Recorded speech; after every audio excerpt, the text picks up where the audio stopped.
ready to dive into the dark and twisty world of horror literature.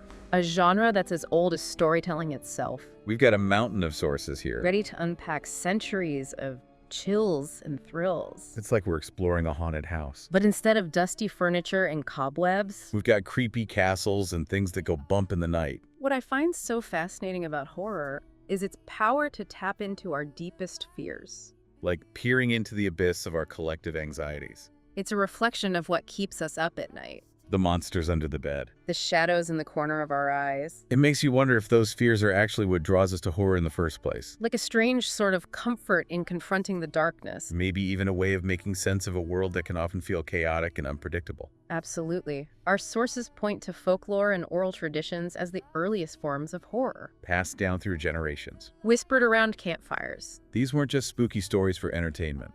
They were warnings about the dangers lurking in the shadows. A way for communities to process their fears of the unknown.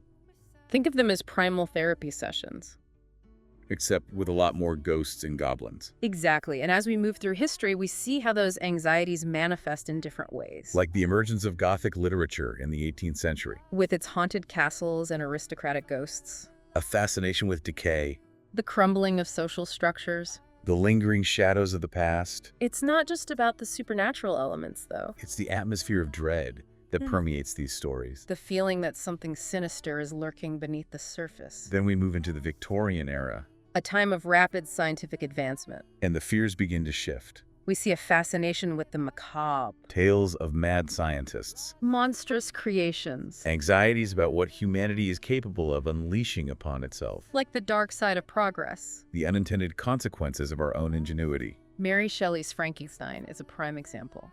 Exploring the ethical implications of playing God. The dangers of scientific hubris. And Bram Stoker's Dracula, tapping into anxieties about disease and sexuality. It's fascinating how these stories reflect the specific anxieties of their time. And that evolution continues into the 20th century. Where we see a shift towards psychological horror. Exploring the darkness within the human mind. Authors like Edgar Allan Poe and H.P. Lovecraft were masters of this. Plumbing the depths of human psychology. Tapping into our deepest fears and insecurities. Think about Poe's The Telltale Heart, with its exploration of guilt and paranoia. Or Lovecraft's The Call of Cthulhu, which introduces this concept of cosmic horror. Wait, hold on, cosmic horror. You're going to have to explain that one. It sounds intriguing. But also kind of terrifying. So imagine this, you're not just afraid of what's lurking in the shadows. You're afraid of the vastness of the universe itself. Cosmic horror emphasizes humanity's insignificance in the face of these ancient, unknowable, and utterly indifferent cosmic entities. Okay, yeah, that's definitely unsettling. It's a fear of the truly unknown.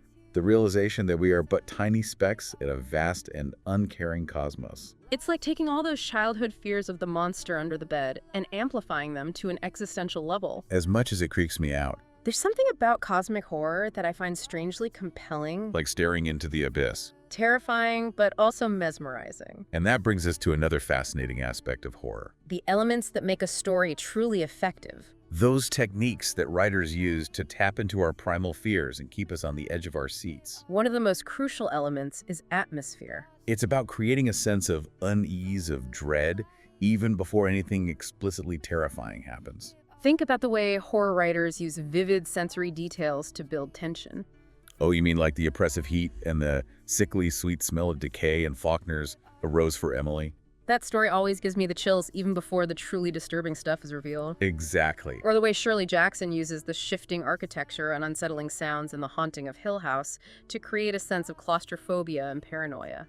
The setting itself becomes a character almost. A source of unease and dread. And let's not forget about the characters. You need those relatable victims we can root for. The ones who make us feel like we're right there with them. Experiencing the horror firsthand. But equally important are the antagonists. The villains. The monsters. They need to be more than just one-dimensional boogeymen. They need to have a certain depth. A complexity. That makes them truly unsettling. Even fascinating in a twisted kind of way. Like Hannibal Lecter in The Silence of the Lambs. He's terrifying, but you can't help but be intrigued by his intelligence and his perverse sense of humor. Precisely. And then there's the plot. A well-crafted horror story uses twists, turns, and reveals to keep the reader guessing. Constantly questioning what's real. What's imagined. And what's lurking around the next corner. Our sources mention this concept of psychological manipulation. Which sounds a bit sinister. But it's also fascinating how authors can use these techniques to really mess with our minds. It's about tapping into those primal fears, those universal anxieties. And exploiting them in subtle and insidious ways. Think about the unreliable narrator. A classic technique used to sow seeds of doubt and make the reader question everything they thought they knew. We see this in action in novels like The Yellow Wallpaper by Charlotte Perkins Gilman, where the protagonist's descent into madness is both terrifying and heartbreaking. Or consider the way authors use foreshadowing, dropping subtle hints and clues that create a sense of impending doom. Even if we can't quite put our finger on what's coming. It's like that feeling you get when you're walking alone at night. And you sense that someone is watching you. Even though you can't see anyone. Exactly. It's all about building suspense. Creating a sense of anticipation and dread. And then at just the right moment, delivering the payoff. The scare, the twist that leaves the reader breathless and wanting more. But it's not just about cheap thrills and jump scares, is it? Our sources suggest that good horror can also have a profound emotional impact. Making us think about bigger questions. About our own mortality. About the nature of good and evil. Absolutely. Horror, at its best, forces us to confront the uncomfortable, to explore the shadows of the human psyche, and to grapple with those existential questions that we often try to avoid. It can be a cathartic experience. A way of processing our fears and anxieties in a safe space. And it's a genre that's constantly evolving. Reflecting the anxieties of its time. From the Gothic tales of the 18th century to the psychological thrillers of today. Horror has always found new ways to tap into our fears and keep us captivated. But before we dive into the future of horror, I'm curious to get your take on some of the masters who shaped the genre. the authors whose work continues to resonate with readers today. Oh, there are so many incredible authors to choose from. We have the classics, of course. Like Edgar Allan Poe, The master of psychological horror. whose stories still have the power to chill us to the bone. And H.P. Lovecraft, The creator of cosmic horror. whose work continues to inspire both awe and terror. And we can't forget about Mary Shelley, Whose novel Frankenstein not only pioneered science fiction horror, but also raised profound ethical questions about the nature of creation and the consequences of scientific hubris, and then there are the modern masters like Stephen King, whose ability to tap into the everyday fears of ordinary people has made him a global phenomenon. and Shirley Jackson, whose subtle and psychological horror continues to haunt readers long after they've finished her books, And let's not forget about Clive Barker, whose graphic and visceral tales explore the dark side of human desire and the limits of the flesh, or Anne Rice. who revitalized the Gothic genre with her sensual and introspective vampire chronicles. It's incredible to see how each of these authors brought their unique vision to horror literature. Shaping the genre we know today. And what's exciting is that horror continues to evolve. With new authors and subgenres emerging all the time, we're seeing a rise in technological horror, for example. Exploring the anxieties surrounding artificial intelligence, Virtual reality. the blurring lines between the physical and digital worlds. It's like our fears are evolving alongside technology. Remember that episode of Black Mirror where the woman's consciousness gets trapped in a virtual reality afterlife? Oh, yeah. Talk about a modern-day nightmare. Exactly. And then there's eco-horror, which taps into our growing anxieties about climate change, environmental collapse, and the potential consequences of humanity's impact on the planet. Like nature itself is turning against us. Think about films like The Happening, or novels like The Day of the Triffids. It's almost like horror is becoming a way of processing our anxieties about the future, about the very real threats that we face as a species. Right. But, beyond the scares and the social commentary, I think there's something fundamentally human about our fascination with horror. Yeah. What do you think it is about these stories that keeps us coming back for more? Perhaps it's the thrill of the unknown, the adrenaline rush of confronting our fears in a safe space.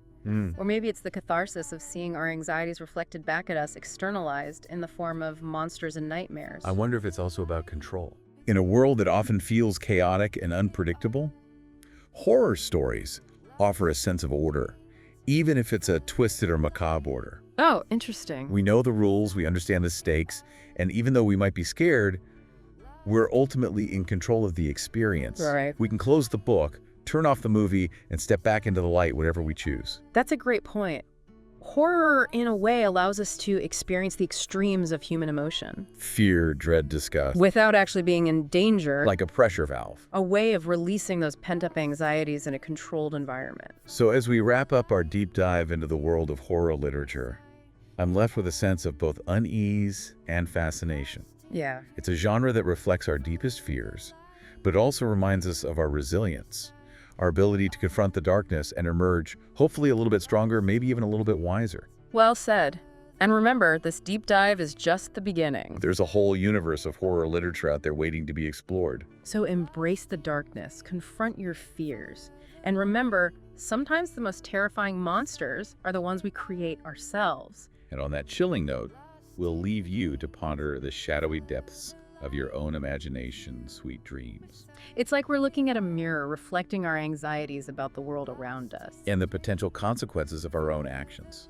Horror has always been a way of grappling with the unknown, But it seems like the nature of the unknown is shifting. from the supernatural to the technological. From the Gothic castle to the virtual reality headset. Speaking of technology, Oh yeah, our sources dive into some fascinating discussions about the role of technology in modern horror. like how it's blurring the lines between reality and nightmare. Exactly. We're seeing a surge in stories about artificial intelligence, virtual reality, and the potential for technology to become a source of horror itself. It's like our phones are becoming haunted houses. And our social media feeds are populated with digital ghosts. It's both fascinating and unsettling how quickly technology has woven itself into the fabric of our fears. It makes you wonder what new horrors the future holds. As technology continues to advance. And our relationship with it evolves. But beyond the specific anxieties of any given era, there's something timeless about our fascination with horror. Right. It transcends cultural boundaries. It speaks to something primal within us. What do you think it is that keeps us coming back to these stories? I think it's a combination of factors. Hmm. There's the adrenaline rush of confronting our fears in a safe space. Like a roller coaster for the mind. Exactly. And there's the catharsis of seeing our anxieties externalized in the form of monsters and nightmares, It's a way of processing our fears, making them tangible. giving them a shape and a form. And perhaps there's also an element of control. Control. In a world that often feels chaotic and unpredictable, Horror stories offer a sense of order. even if it's a twisted or macabre order, Right, we know the rules. we understand the stakes. And even though we might be scared, we're ultimately in control of the experience. we can close the book Turn off the movie. and step back into the light whenever we choose. It's like a pressure valve for our anxieties. A way of letting off steam in a safe and controlled environment. So as we wrap up this deep dive into the world of horror literature, I'm struck by the genre's enduring power. to both reflect and shape our deepest fears. It's a reminder that horror is more than just cheap thrills and jump scares. It's a mirror to our anxieties, A window into our darkest selves. and ultimately a testament to our ability to confront the unknown and emerge from the shadows a little bit stronger.